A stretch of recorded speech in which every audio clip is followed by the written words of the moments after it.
ദൈവവചനം കേൾക്കുക എന്ന് വെച്ച് കഴിഞ്ഞാൽ സ്വീകരിക്കുക എന്നർത്ഥം. അത് ഹൃദയത്തിൽ സ്വന്തമാക്കുക, അത് ഉള്ളിലോട്ട് കൊണ്ടുവരിക, അത് സ്വീകരിക്കുക എന്ന് വെച്ചാൽ അത് വെറുതെ കേൾക്കലല്ലത്. അപ്പം അത് അങ്ങനെ ഹൃദയത്തിലേക്ക് വചനം കേൾക്കുന്ന, തുറന്നു കൊടുക്കുന്ന, ജീവിതം തുറന്നു കൊടുക്കുന്ന ജീവിതങ്ങളാണ് ഈശോ പ്രവേശിക്കുന്നതും വചനമാകുന്ന ഈശോ കർത്താവ് പ്രവേശിച്ച് അവിടെ അത്ഭുതങ്ങൾ പ്രവർത്തിക്കുന്നത്, സൗഖ്യങ്ങൾ കൊടുക്കുന്നത് നമുക്കറിയാൻ പറ്റും. യോഹന്നാൻ സുവിശേഷം 11-ാം അധ്യായത്തിന് 40 മുതൽ 47 വരെയുള്ള വചനങ്ങൾ നമ്മൾ വരുമ്പോൾ അവിടെ കാണാൻ പറ്റും ഈശോ മരിച്ച ലാസറിനെ ഉയർപ്പിക്കുന്ന സംഭവമാണ്. അപ്പോൾ അവിടെ വളരെ വ്യക്തതയോടെ നമുക്ക് കാണാൻ പറ്റും ഈശോ പറഞ്ഞു, വിശ്വസിച്ചാൽ നീ ദൈവമഹത്വം ദർശിക്കും എന്ന് പറയും. അപ്പം അതിനുശേഷം ഈശോ ആ മരിച്ചു കിടക്കുന്ന ലാസറിൻ്റെ കല്ലറയുടെ ആ കല്ലെടുത്ത് മാറ്റാൻ ഈശോ ആവശ്യപ്പെടുകയാണ്. അപ്പോൾ തുറക്കാൻ പറയും, വചനത്തിനായിട്ട് തുറക്കും. മരിച്ചവർക്ക് പോലും ദൈവവചനം പ്രസംഗിക്കുന്നു പറഞ്ഞ കാരണം അതാണ്. ഇപ്പോൾ മരിച്ചെന്ന് വെറും ശാരീരിക മരണമല്ല ഇവിടെ പറഞ്ഞത്, ആത്മീയ മരണമൊക്കെ സംഭവിച്ചിരിക്കുന്ന ആളുകളോട്, പരിശുദ്ധാത്മാവ് നിറഞ്ഞ ആളുകൾ ദൈവവചനം പറയുമ്പോൾ അവരിൽ ഉയർപ്പിൻ്റെ അനുഭവം ഉണ്ടാകും. അവർ ഉയർത്തെഴുന്നേൽക്കും. അവർ പാപത്തിലാകാം, രോഗത്തിലാകാം, നിരാശയിലാകാം, അവിടെ നിന്ന് എഴുന്നേൽക്കുന്നത് കാണാൻ പറ്റും. ഇപ്പോൾ കഴിഞ്ഞ ആൾ കാണാം, ഒരു വലിയൊരു ഫാമിലി പ്രോബ്ലത്തിൽ ഞാൻ 8 വർഷമായിട്ടുള്ള ഒരു വലിയൊരു ഫാമിലി പ്രോബ്ലമാണ്. അപ്പോൾ ഇവർ വിശ്വാസമൊക്കെ 2 പേർക്കും, ഹസ്ബൻഡിനും വൈഫിനും ഒക്കെ നഷ്ടപ്പെട്ടു. ഒരുപാട് ഇഷ്യൂസ് പിടിച്ചൊരു ഫാമിലിയാണ്. അപ്പോൾ ആര് നോക്കിയാലും കരകയറില്ലാത്ത സംഭവമാണ്. പ്രത്യേകിച്ച് ഹസ്ബൻഡാണെങ്കിൽ ഭയങ്കര ഒരു ദുരീശ്വരവാദത്തിൻ്റെ ശൈലിയും പിന്നെ ഇന്നത്തെ പുതിയ നവീനമായ ഒരുപാട് കാഴ്ചപ്പാടുകൾ അവനെ ബന്ധിച്ചിട്ടിരിക്കുന്ന സംഭവമാണ്. അപ്പോൾ അവനൊരു അസ്വസ്ഥനായൊരു വ്യക്തിയാണ്, അവനൊരു രക്ഷപ്പെടാമെന്ന് വളരെ ബുദ്ധിമുട്ടുള്ള വ്യക്തി പോലെ. അപ്പോൾ അവൻ്റെ ചില തീരുമാനങ്ങളുണ്ട്, ആ തീരുമാനങ്ങളൊന്നും ദൈവവചനാധിഷ്ഠിതമല്ല, കുടുംബജീവിതത്തിനൊന്നും പറ്റുന്നത്. പക്ഷേ എന്നിരുന്നാലും ഇവർ രണ്ടുപേരും എന്നും വഴക്കുമ്പോൾ അപ്പോൾ ഇവർ ഡിവോഴ്സിലേക്ക് പോകുക എന്നുള്ളൊരു തീരുമാനത്തിലേക്ക് ഒരു അവസാനം എത്തിച്ചേർന്നു. അപ്പം അങ്ങനെ ഇരിക്കുമ്പോഴാണ് ഇവർ എൻ്റെ അടുത്ത് പ്രാർത്ഥിക്കാൻ വരുന്നത്. ഞാനത് എൻ്റെ സ്നേഹിതരുടെ അടുത്തേക്ക് ഞാൻ വിട്ടു, അവരുടെ പോയി കൗൺസിലിംഗ് ഒക്കെ നടത്തി പ്രാർത്ഥിച്ചൊരുങ്ങാൻ പറഞ്ഞു. അങ്ങനെ ഒരുക്കി കുറേ നാൾ ഒരുങ്ങിയ. അപ്പം ഏകദേശം 1 വർഷത്തോളം ഞാൻ ഇവരോട് സംസാരിക്കാതെ മാറി നിന്നു.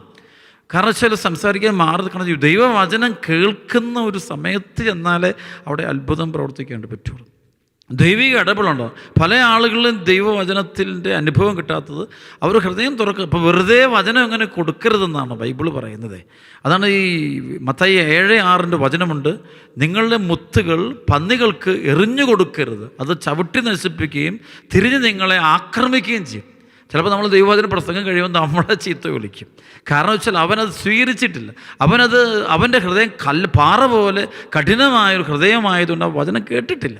അപ്പം അതുകൊണ്ട് ഞാൻ 1 വർഷത്തോളം ഈ വ്യക്തിയോട് ഞാൻ പ്രാർത്ഥിക്കും, ഞാൻ എപ്പോഴും മാറ്റും. അപ്പോൾ അവസാനം ഇവർ വളരെ എളിമപ്പെട്ട് ഒരുപാട് വീണ്ടും പ്രശ്നം, അവസാനം ഡിവോഴ്സ് ഉറപ്പിച്ച് 2 പേരും കൂടെ എൻ്റെ അടുത്തെത്തി. അപ്പോൾ ഏകദേശം ഞാനൊരു 1.5 മണിക്കൂറോളം ഇവരുടെ കൂടെ ഇരുന്ന് പ്രാർത്ഥിക്കുകയും ഈശോ എനിക്ക് ഒരുപാട് കാര്യം ഓർക്കുമ്പോൾ കഴിഞ്ഞാൽ ഒരു മണിക്കൂർ കഴിയുന്നപ്പോഴും തന്നെ പരിശുദ്ധാത്മാവ് ഈ 2 പേരിലേക്കും നിറഞ്ഞൊഴുകുന്നത് ഞാൻ നേരിട്ട് കണ്ടു.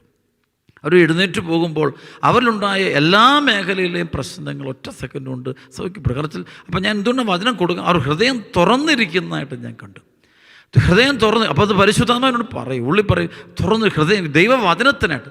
ചില ആളുകൾ വരുന്നത് വചനത്തിനായിട്ടല്ല, അവർ രോഗശാന്തി വേണം, അല്ലെങ്കിൽ അവരുടെ പണത്തിൻ്റെ സാമ്പത്തിക പ്രശ്നങ്ങൾ വേണം, ജോലി പ്രശ്നം മാറണം, അപ്പോൾ ഇതിനു വേണ്ടി. അപ്പോൾ അങ്ങനെ വരുന്ന പല ആളുകൾ ഹൃദയം തുറക്കുന്നില്ല. അപ്പോൾ അവർ ദൈവവചനം സ്വീകരിക്കാനും, ദൈവവചനം ഈശോയാണ്. ദൈവവചനമെന്ന് പറയുമ്പോൾ ഈശോ യോഹന്നാൻ 1:14 പറയും, വചനം മാംസമായി നമ്മുടെ ഇടയിൽ വസിച്ചു. ദൈവവചനം മാംസമായി നമ്മുടെ ഇടയിൽ വസിച്ചു. അപ്പോൾ ദൈവവചനം ഹൃദയത്തിൽ നിറയുന്നൊരു അനുഭവമാണ്. അപ്പോൾ അവിടെ ഈശോ തന്നെയാണ് വചനം. അല്ല, കൃപയും സത്യം ഈശോയിലോട് വെച്ചാൽ അത് വചനം തന്നെയാണ്, ഈശോ തന്നെയാണ്. അപ്പോൾ ദൈവവചനം സ്വീകരിക്കുന്നൊരു വ്യക്തി, ആ വ്യക്തിയിൽ പരിവർത്തനം, മാനസാന്തരമുണ്ട്.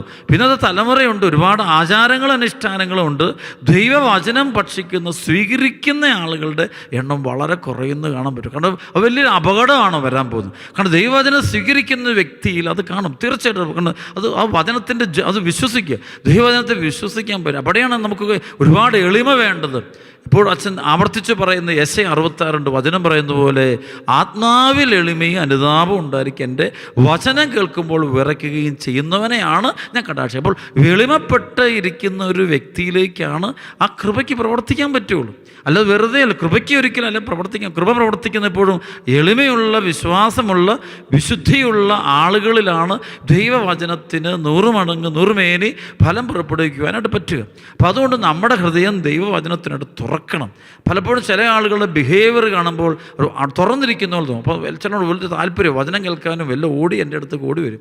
പക്ഷേ വരുന്നുണ്ടെങ്കിലും ഇവയുടെ ഉള്ളിൽ ഹൃദയം തുറന്നിട്ടോ. കാരണം സ്വീകരിക്കുക എന്നൊരു അത് നമുക്കറിയാം. കാരണം സ്വീകരിക്കുന്നൊരു വ്യക്തി അത് മുഴുവൻ കേട്ടുകൊണ്ടിരിക്കും. മുഴുവൻ കേട്ടത് സ്വീകരിക്കാൻ അത് ശരിക്കും അങ്ങനെ ഒരു ആഗ്രഹം ഒരു വ്യക്തിയിൽ ഉണ്ടാകുന്നത് തന്നെ പരിശുദ്ധാത്മാവിൻ്റെ പ്രവർത്തനം. പരിശുദ്ധാത്മാവ് ഒരു വ്യക്തിയിൽ നിറയുമ്പോഴാണ് ഈ വ്യക്തിയിൽ ഈ വലിയൊരു പരിവർത്തനം, മാനസാന്തരം, ചേഞ്ച്, സൗഖ്യം സംഭവിക്കുന്നു.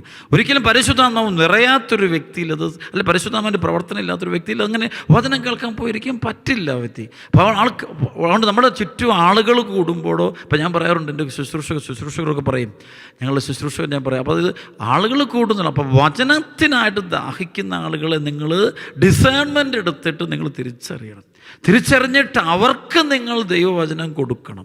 കാരണം അങ്ങനെ കൊടുക്കുമ്പോഴാണ് അതിൻ്റെ വചനത്തിൻ്റെ ഫലം സംഭവിക്കുന്നത് കാണാൻ പറ്റും, വളരുന്നത് കാണാൻ പറ്റും.